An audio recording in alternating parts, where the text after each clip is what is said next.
네, 오늘 수업할 내용은 이 내용이에요. 우리들은 쌀은 어떻게 구했을까? 좀 제목에 쉽게 풀어서 썼는데 쉽게 말하면 주식, 먹거리, 제 음식 문화에서 제일 중요한 주식을 어떻게 확보하느냐가 관건입니다.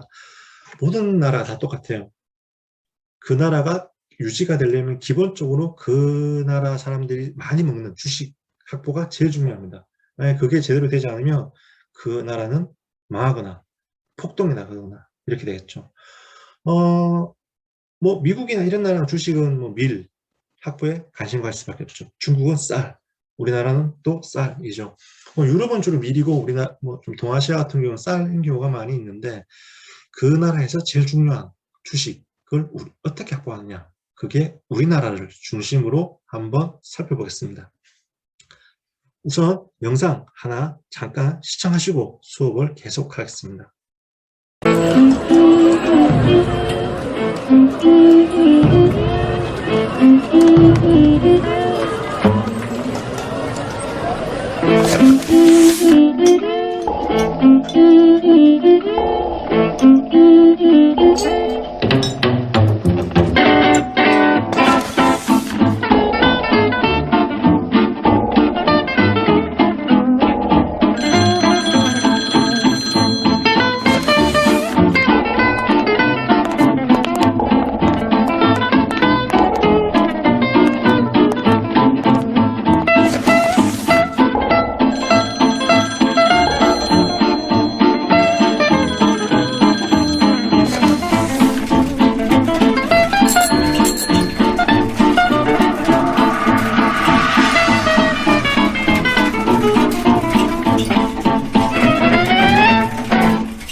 설렁탕 만찬이라고 별다른 게 있나요?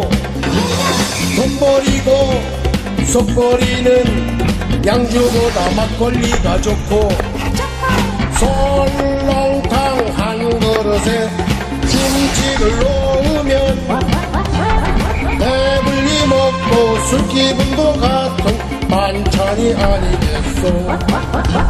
상다리 부러지도록 차리지 마시오. 상다리 부러지면은 나는 먹고 진다.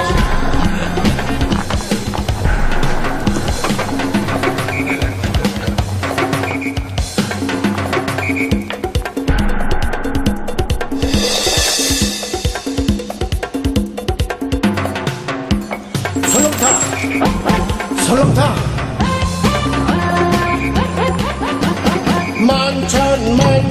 만찬이라고 별다른 게 있나요? 돈 버리고 속 버리는 양주보다 막걸리가 좋고 설렁탕 한 그릇에 김치를 넣으면 배불리 먹고 술 기분도 같은 만찬이 아니겠소.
네, 영상 잘 보셨죠? 이게 설렁탕에 관한 이야기입니다. 사실 설렁탕 같은 경우는 요즘에는 워낙 유명한 음식이죠. 뭐 거의 뭐 중국집 짜장면처럼 굉장히 대중적인 음식이고 뭐 배달도 되고 쉽게 먹을 수 있는 음식입니다. 이 설렁탕 같은 경우는 사실 언제부터 먹었는지는 좀 불분명해요. 뭐 고려시대 몽고 음식이 전래되었다 이런 이야기도 있고요. 아니면 조선시대 손농제 그래가지고 제가 바로 설명하겠지만 좀 국가적인 행사가 있었습니다. 그 행사에서 나눠 먹었던 음식이다 이런 설이 좀 다양한 설이 있습니다. 그 설 중에서 정확하게 뭐다 이렇게 이야기는 하기는 좀 힘들어요. 뭐 전 세계 음식 문화가 다 그렇습니다. 어디에서 처음 먹었다 이런 이야기를 하기가 좀 어렵거든요. 설렁탕도 그런데 이 설렁탕이라는 게 사실 오늘 수업하는 이 내용과 밀접한 관련이 있습니다. 쌀을 확보하는 거에서 쌀을 확보한다는 게 기본적으로 농업과 밀접한 관련이 있거든요. 농업 정책이 우리나라에서 어떻게 있느냐에 대해서 한번 살펴볼 것 같습니다. 농업이라는 게 우리나라에서는 가장 중요한 산업이었습니다. 뭐 농업 말고 다른 게 있었죠. 뭐 상업, 공업, 어업, 다양한 산업이 있었지만 그 중에서 가장 중시했던 건 농업이에요. 물론 오늘날이랑 많이 다르죠. 왜냐하면 농업에서 기본적인 식문화, 기본적인 생계가 유지가 돼야지 뭐 다른 산업이 발전할 수 있고 문화가 발전할 수 있기 때문에 가장 기본적이었습니다. 그러니까 백성들의 생계와 밀접하게 관련이 있었던 산업인 거죠. 뭐 사실 뭐 붓이 없어도 사는데 크게 어려움은 없잖아요. 뭐 자동차가 없어도 사는데 큰 불편함이 있겠지만 어려움은 없어요. 근데 쌀이 없으면 이제 거의 뭐 목숨이 왔다 갔다 하는 상황이니까 농업이라는 게 굉장히 중요할 수밖에 없습니다. 농업을 중요시하는 게 크게 보면은 제가 빨간색 줄을 그어놨는데 건농 교문이라는 게 있어요. 이게 뭔가 하면 매해 정초 뭐 1월 1일쯤에 농사를 중요하게 해야 된다는 국가적인 방침을 공표를 해요. 왕이 직접. 그럼 이건 세종이 한 얘기인데 그 내용에 보면 농사 짓는 일은 의식의 근원이요 왕정에서 가장 중요하다라고 얘기하는 거였어요. 그러니까 쉽게 말하면 조선에서 조선뿐만 아니라 모든 나라에서 농업이라는 게 가장 중요하다라는 걸 강조하고 있는 겁니다. 그러다 보니까 국가적인 이벤트도 하는 거죠. 바로 이겁니다. 친경제. 친경제는 뭔가 하면 왕이 직접 나와서 농사를 짓는 행동을 하는 거예요. 일종의 퍼포먼스죠. 퍼포먼스. 뭐 그러면 이제 왕이 와서 농사를 짓고 막 이렇게 하면 이제 주변에 있는 백성들이 그걸 보는 거죠. 그러니까 왕이 농사를 매우 중요하게 여기고 있었다는 걸 보여주기 위한 하나의 일종의 퍼포먼스예요. 여기 나와 있는 사진은 조선시대 때 그림은 사진은 아니고요. 일제시대 때 사진입니다. 그러니까 이건 아마 일제시대 때 아마 일본인들이 이 행사에 대해서 재현을 했던 걸 아마 사진으로 촬영을 했던 것 같아요. 여기 보면은 검은색 옷 입은 사람들 같은 경우는 아마 일본인 관리쯤 될 것 같고 화면 중앙에 보면 이제 일장기 그림도 나와 있죠. 일제시대 때 찍었던 그림이에요. 요즘에 뭐 나오는 그림 사진이나 이런 거 보면 대부분 다 일제시대 때 거예요. 왜냐 그 이전에는 사진 문화가 없었기 때문에 뭐 그림이나 이런 거 남겨져 있는 경우는 있지만 대부분 일제시대 때 그림입니다. 그리고 요거는 이제 손농단이라고 해가지고 그 손농제, 그러니까 제사가 있고 손농이라는 게 이제 신인데 그 신한테 제사를 지내는 거야. 그러니까 제사를 지내는 장소입니다. 그러니까 뭐 그의 농사가 잘 되게 해달라 이런 걸 이제 기리기 위해서 신에게 제사를 지내는 장소입니다. 이게 선농단인데 이 선농단이 어디 있는가 하면 지금 동대문구에 있습니다. 동대문구 이문동 쪽 가면 동대문구 쪽 가면 여기 나와 있고요. 지금 보존이 되어 있고 방문도 가능합니다. 요거는 이제 금방 영상을 봤던 설렁탕인데 설렁탕이 이제 여기 뭐 일설에 하면 여기에서 이제 행사를 하고 나서 나눠 먹었던 음식이다라고 알려져 있습니다. 근데 이 음식이 이제 이 설렁탕인데 설렁탕 같은 경우는 우리나라 음식 문화에서 상당히 이질적인 좀 특이한 음식 문화예요.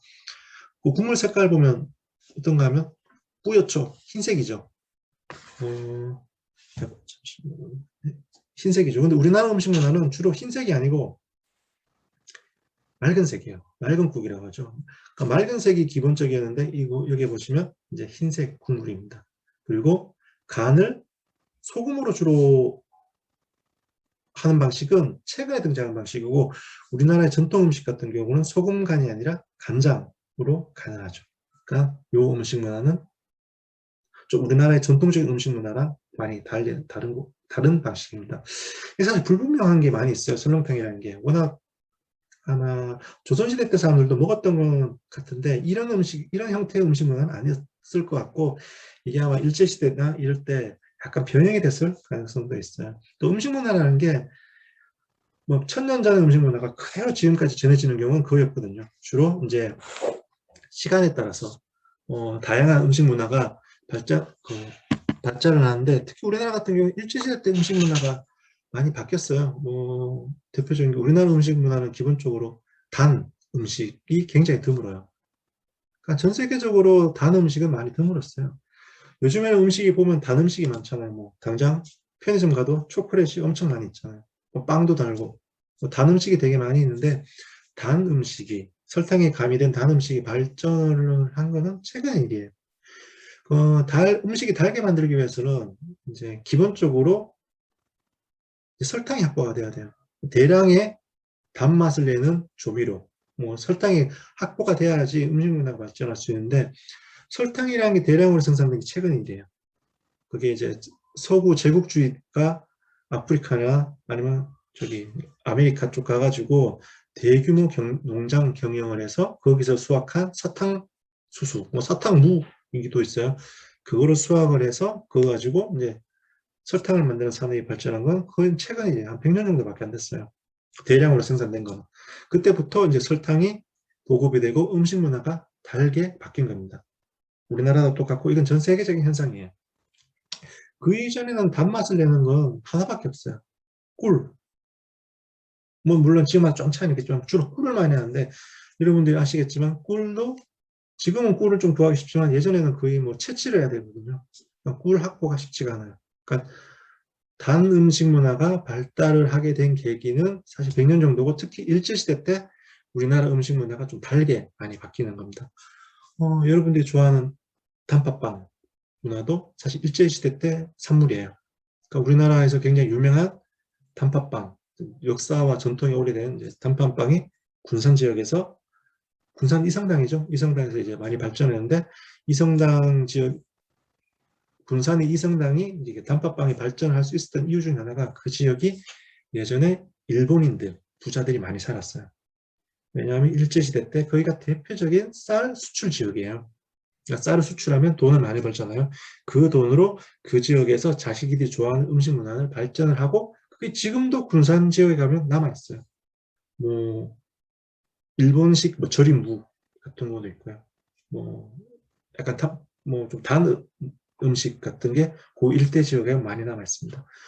오해는 안 하셨으면 좋겠는데 뭐 이성당이 일제의 잔존이다, 잔해물이다 이런 건 아니고 음식 문화가 서로 이제 주고받으면서 그렇게 발전을 한 거죠. 그거는 당연한 거예요. 우리나라 음식 문화가 일본에도 수출이 되고 일본의 음식 문화가 우리나라에 수출되고 교류를 한 게 당연히 그렇게 발생하고 그걸 뭐 그렇게 막 감정적으로 바라볼 일은 아니에요. 그건 되게 당연한 문화의 교류 관계에서 등장한 모습입니다. 그러니까 설렁탕이라는 게 우리나라의 농업을 중시하는 모습이 반영이 되어 있다라는 것 정도 아시면 될 것 같습니다. 요건 이제 금방 설명했다시피 장소입니다. 요거는 이제 수령이 농사를 잘 짓는가 안 짓는가를 이제 감독하는 거예요. 수령 7사라고 하는데 수령이 꼭 해야 되는 7가지 업무 뭐 이런 게 있어요. 뭐 농사를 관리해야 되고 세금을 늘려야 되고 인구수를 늘려야 되고 뭐 이런 거 7개 일이 있어요. 그 중에 하나가 농사예요. 농사 잘 짓는지 잘 감독해야 된다. 그만큼 수령 더 나가서 국가적으로 농업 정책에 지대한 관심이 있었다는 거죠.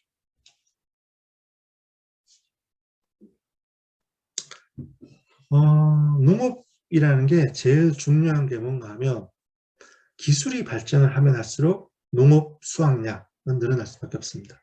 사실 품종 기량이 등장한 거는 물론 아주 예전에도 뭐 자연스럽게 품종이 개량되는 거 있었지만 인위적으로 품종 개량을 시킨 거는 그렇게 오래되지 않았습니다. 최근에 특히 많이 하는 거죠. 왜냐하면 유전 기술이 유전학이나 이런 게 워낙 발전을 해서 최근에 많이 하긴 하는데 이 품종 개량 못지않게 특히 품종 개량보다 더 중요한 게 농업 기술이에요. 예를 들어서 쟁기의 발견 는 우리나라 농업기술 발전에 큰 기여를 했습니다. 뭐 철제 농기구, 또 소의 활용, 이게 다 농업기술의 발전이거든요. 그런 농업기술이 발전함에 있어서 농업 수확량은 급속히 늘어날 수밖에 없습니다. 국가적으로도 농업기술을 발전시키기 위한 무한한 노력을 하는 거죠. 이게 지금 고려대학교에 소장이 되어 있는 동골도의 모습이에요. 이거 쉽게 말하면 분갈이 모습이라 생각하시면 되는데, 여기 보면은 이제 파란색으로 이제 동그라미가 쳐져 있는 경우가 있습니다. 이 뭔가 하면 전부 다 농업 기술과 관련된 물건이에요. 정확하게 따지면 농업 기술을 발전하는 과정에 있었던 물건을 궁궐내에 이렇게 설치를 해놨다는 거죠. 하나하나씩 봅시다. 이 지금 왼쪽에 있는 그림 안 봐도 다 아시겠죠? 추구기예요. 추구기. 그러니까 물의 비가 오는 양을 측정을 하는 거죠. 그러니까 예전에 농사 짓는 분들 이야기에 의하면 농사는 햇빛 좋고 비 적당히 오면 사람이 손을 안 써도 농사는 된다는 이야기가 있어요. 그러니까 그만큼 농업을 할 때 햇빛과 강우량이라는 게 굉장히 중요하다는 거죠. 강우량을 측정하기 위한 하는 기계가 바로 추구기입니다. 왼쪽에 있는 거는 이제 위에 원통 있죠. 그건 이제 추구기 모양이고, 오른쪽에는 이제 밑에 받침만 있죠. 추구대라고 합니다. 그러니까 물론 여기 추구대는 나중에 뭐 비가 오는 양을 측량하기 위한 어떤 기구를 두긴 하겠죠. 이게 여러분들이 많이 보셨던 추구기의 모습이고, 이게 궁궐내에 직접 설치가 되어 있다는 거예요. 그만큼 국가적으로 농업에 관심이 많으니까 이걸 돕겠죠. 예를 들어서 쉽게 말하면 그거예요. 지금 청와대에 경운기나 트랙터가 있다고 생각해 보세요. 우리나라 국가적으로 농업정책을 중시했다는 걸 보여주는 하나의 모습일 수 있겠죠. 그러니까 물론 지금은 뭐 추구기나 경운기 이런 게 없긴 하지만 예전에 궁궐에는 이런 게 있었다는 거예요. 그만큼 농사가 중요했다는 거예요. 요거는 중시당 앞에 있는 이제 과학 기술과 관련된 물건이죠. 뭐 과학 기술인 동시에 농업 기술 발전과도 밀접한 관련이 있는 거예요. 이 중의당이 뭔가 하면 그 세자가 생활하는 공간이에요. 그 세자라는 게 굉장히 중요할 수밖에 없죠. 왜냐하면 다음에 왕이 될 사람이니까. 그 때문에 굉장히 중요할 수밖에 없는데, 그 사람이 쉬는 공간에 이렇게 물건이 있는 거예요. 이 얘기는 이 물건 자체가 세자 교육에 굉장히 중요하다는 거예요. 보면 왼쪽부터 하나하나씩 살펴볼게요. 왼쪽은 풍기라고 하는데 이거예요. 왼쪽에 있는 건 지금 창경궁에 실제 있는 그림이고요. 오른쪽에 있는 건 동골도상에 있는 그림을 확대한 겁니다. 이거는 바람의 방향, 세기를 측량하는 거예요. 그러니까 농사 지을 때도 바람이나 이런 게 측량을 해야지 파종을 한다든가 수확할 때 아니면 재배를 할 때 도움이 되니까 이렇게 바람을 측량하기 위한 기계를 두는 거죠. 근데 사실 풍기대는 농업기술 못지않게 이제 국방, 나라 지키는 데도 더 아주 굉장히 중요한 물건이에요. 왜냐하면 예전에 뭐 미사일이 하를 쏜다든가 이럴 때 바람의 방향을 잘 알아야 되기 때문에 뭐 국방시설, 예를 들어서 성 같은 데 가면 이런 거 있는 경우가 많이 있어요. 그리고 근데 더 웃긴 건 이게 궁궐 안에 있다는 거죠. 궁궐 안에 있다는 얘기는 국방일 뿐만 아니라 국가적으로도 이 농업과도 밀접한 관련이 있다는 게 때문에 하나의 상식적인 물건으로 이게 뒀다는 겁니다. 요거는 1영입니다. 1영. 1영은 쉽게 말하면 해시계라고 생각하시면 될 것 같아요. 해시계. 여기 보시면 오른쪽에 있는 게 이제 앙부 1부라고 해가지고 여러분들이 많이 봤던 해시계의 모습입니다. 해시계라는 게 기본적으로 시간을 측정하는 건데, 농업과 관련해서 왜 측정하는 게 중요한가 하면 낮의 길이를 파악한다는 게 농사 지을 때 중요하다는 거야. 예를 들어서 몇 시부터 시작하니까 그때부터 업무를 시작해야 된다. 그러니까 농사를 지어야 된다. 이런 기술을 알고 있어야 되는 거죠. 그러니까 이거 되게 지금 관점에서는 쉽게 말씀되는데 예전에는 그런 거 일일이 파악하기 힘들었기 때문에 이런 게 그만큼 중요했다는 거예요. 일령. 일령은 모습이 조금씩 다릅니다. 이렇게 된 형태도 있어요. 이거는 기상청에 있는 거고요. 진품은 아니고 아마 모조품인 걸로 알고 있어요. 복제품. 만약에 진품이라면 이런 식으로 보관 안 했겠죠. 이 형태도 있습니다. 이건 이제 농사직설인데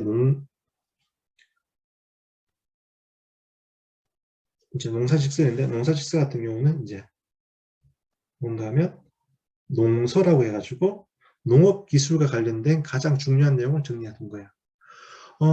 지금은 아닌데 한 200~300년 전까지만 해도 전 세계에서 가장 선진 국가는 중국이었어요. 중국의 문화 수준, 문명 수준이 굉장히 뛰어났는데 그러다 보니까 중국에서 많은 기술이 우리나라로 전파가 됩니다. 물론 그 중에 하나가 농업기술이에요. 그 농업기술이 중국의 농업 서적이 우리나라로 전파가 되는데 그 중에서 우리나라의 실정에 안 맞는 게 너무나 많은 거죠. 기후도 다르고 토양 상태도 다르고 그러니까 우리나라 실정에 맞는 농서 개간을 끊임없이 시도를 했어요. 그 결정판이 이겁니다. 농사직설.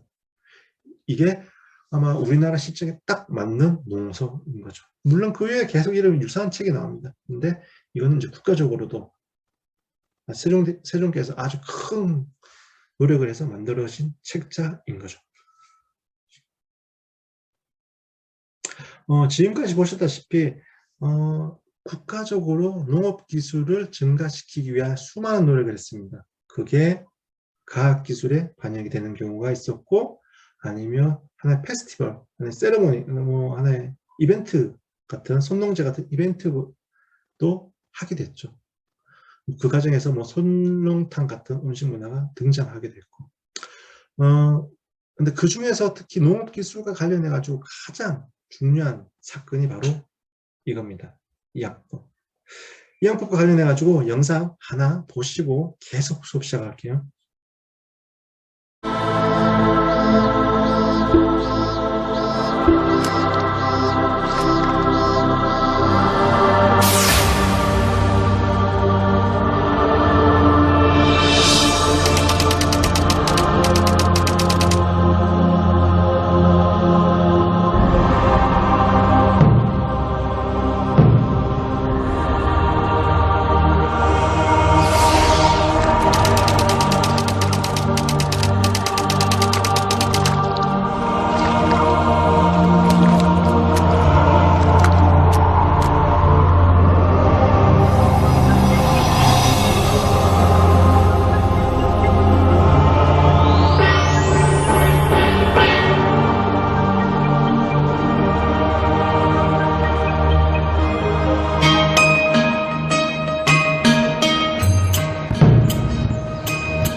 영상 잘 보셨죠?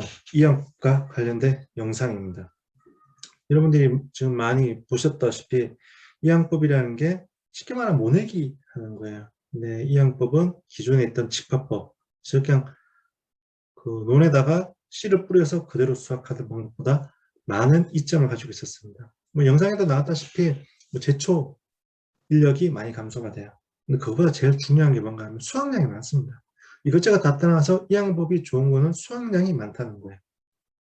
수확량이 많은 가장 중요한 이유 중에 하나가 바로 1년에 2번 농사 질 수 있는 거죠.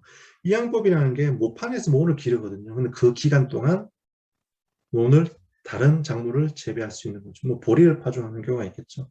그러니까 1년에 원래는 농사를 한 번 짓던 게 1년에 농사를 2번 짓게 되는 거예요. 기본적으로 수확량이 2배가 늘어나는 거예요. 그리고 이항법 자체에 또 수확량이 늘어나는 장점도 있어요. 이러다 보니까 백성들 같은 경우는 이항법을 쓰고 싶죠. 문제는 이항법이라는 게 굉장히 위험 요소가 많은 거예요. 뭐 제일 중요한 게 뭔가 하면 이항법의 발전을 하려면 수리시설이 있어야 됩니다. 그러니까 이항법은 집합법에 비해서 물, 학부에 굉장히 예민한 농업기술이에요. 근데 수리시설이 있어야 되는데 지금처럼 이렇게 대규모의 저수지나 이런 형태가 등장한 거는 거의 한 3, 40년 밖에 안 됐어요. 그 이전에는 뭐 소규모 저수지였고 그 이전에 더 훨씬 오래전에는 저수지라는 게 별로 없었어요. 그러니까 그러면 농사를 이항법을 어디에 주로 하는가 하면 산간지대에서 많이 합니다. 이게 굉장히 여러분들 생각이랑 많이 다를 거예요. 요즘에 농사 짓는 경우는 보면 대부분 허벌판, 평야에서 많이 하잖아요. 근데 예전에는 이항법을 하던 장소가 주로 산간지대예요. 왜 산간지대에서 많이 하는가 하면 물 확보가 쉽거든요. 그러니까 물을 어떻게 하는가 하면 천반 또는 보라고 하는데 계곡이 있으면 그게 중간에 막아버리는 거예요. 그러면 물이 이제 모아지겠죠. 그 주변에서 농사를 짓는 겁니다. 그걸 천방보라고 하면. 근데 그 방식은 문제가 뭔가 하면 산간지대에서만 이항법을 할 수밖에 없다는 한계가 있어요. 근데 이게 워낙 매력적인 농업 기술이라 보니까 일반 백성들은 평야에서도 하고 싶고 국가에서도 야, 저 이항법을 하니까 백성들의 삶이 아주 좋아지고 또 세금 거두기도 좋겠구나 해가지고 국가적으로도 이항법을 보급하는데 나중에는 신경 쓰고 그에 걸맞게 수리시설을 대규모로 만들어줍니다. 그 흔적이 지금도 많이 남겨져 있어요. 이거예요. 이거 지금 수원에 가면 소호라는 겁니다. 소호. 이거가 만들어진 건 1800년 초반이니까 지금 한 200년 넘었죠. 이 소호라는 건데 여기 보면 이게 지금 인공저수지예요. 조선시대 때 만든 인공저수지인데 지금은 주변에 뭐 개발이 되면서 많이 작아졌는데 이 사진만 딱 보시면 아시겠지만 주변에 뭐가 있어요? 논이나 밭이 있죠. 물론 아파트가 더 많긴 하지만 원래는 이 주변에는 다 논이나 밭이었어요. 그러니까 조수지를 딱 만들어지니까 주변에 논이 확 개간이 되는 거죠. 여기에서는 대부분 다 뭘 하는가 하면 이항법을 하는 거예요. 이런 대규모의 저수지가 등장하면서부터 우리나라의 쌀을 확보하기 위한 가장 중요한 기술이 바로 이항법이 되는 겁니다. 요거는 또 예전 지도예요. 용담현인데 지금 전라도에 있는 지역이에요. 이게 보면은 위쪽이 이제 강이고 아래쪽에는 이제 이렇게 물길이 있는데 물길에 보면 저수지 모양이 있죠. 그러니까 파란색 그런 게 이제 조수지. 그러니까 인공적으로 만들어진 조수지가 옛날 지도에는 남겨져 있는 겁니다. 그리고 그에 맞게 또 천방이나 보도 막 대규모로 만드는 거죠. 그러니까 이렇게 좀 자꾸 뭐 시설을 만드는 것 자체가 뭔가 하면 기본적으로 이항법, 즉 농업기술 중에서 이항법을 보급하기 위한 하나의 방편이었어요. 농사 지으려면 쌀농사 지으려면 이항법을 많이 하는데 이항법을 하려면 뭐가 중요한가 하면 바로 물 확보가 제일 중요한 거예요. 그렇기 때문에 이렇게 수리시설을 대규모로 만드는 겁니다. 이제 수업을 거의 다 마쳐가는데요. 그럼 이런 농업기술을 발전을 시켰던 주인공들은 누구일까? 여기에 대해서 한번 보는데 사실 국가적으로도 정부 정책에서도 이렇게 지원을 많이 했어요. 그 부분도 부정할 수는 없어요. 뭐 특히 재원 같은 경우는 뭐 저수지, 대형 저수지 같은 경우는 정부 국가에서 할 만한 일이지 뭐 개인이 하기는 어려워요. 물론 아주 돈이 많은 사람들 하는 경우가 있었긴 했지만 대부분 대형 저수지는 국가에서 많이 합니다. 근데 그 못지않게 중요한 집단들이 바로 이 양반들이라는 사람들이에요. 이 사람들 뭐 양반은 다 아시겠지만 조선시대 지역 유지인 동시에 지주인 동시에 또한 굉장히 지배계층이었어요. 이 사람들 같은 경우는 이 사람들도 하나의 지주들, 농사를 져야 되는 지주들이었기 때문에 농업 기술 발전에 굉장히 관심이 많이 있습니다. 그럴 수밖에 없겠죠. 자기 생계, 또 자기 가문의 유지와 밀접한 관련이 있으니까. 그러니까 외국에 뛰어난 선진 기술을 많이 받아와요. 물론 직접 가서 오는 게 아니고 책으로 받아와서 그거를 본인들이 직접 적용을 해보는 거예요. 그때 들어왔던 기술이 뭔가 하면 강남농법이에요. 강남농법이, 여기서 강남은 서울에 있는 강남이 아니라 중국에 있는 강남을 말하는 겁니다. 양자강 이남지역. 쉽게 생각하면 그냥 상해 인근이라고 생각하시면 될 것 같아요. 그 지역인데 거기에서 농사를 짓는 기술을 이 사람들이 배워오는 거예요. 그러니까 그러니까 중국에서 만들어진 강남농법과 관련된 내용이 있는 농서를 이 양반들이 입수를 해서 읽어본 다음에 접목을 하는 거죠. 그래서 만약에 성공을 하면 자기들이 그것도 책으로 기록을 하는 거죠. 그러니까 그렇게 모아진 책을 다 묶어둔 책 중에 하나가 바로 농사직설일 수 있어요. 그러니까 이 사람들이 농업 기술 발전에 지대한 공헌을 하는 거죠. 그러니까 양반들이 굉장히 농사도 안 짓고 맨날 놀기만 하고 그런 양반도 있었을 거예요. 근데 그 못지않게 농업 기술을 발전시킴에 있어서 굉장히 중요한 역할을 했던 사람들이 바로 이 사람들이에요.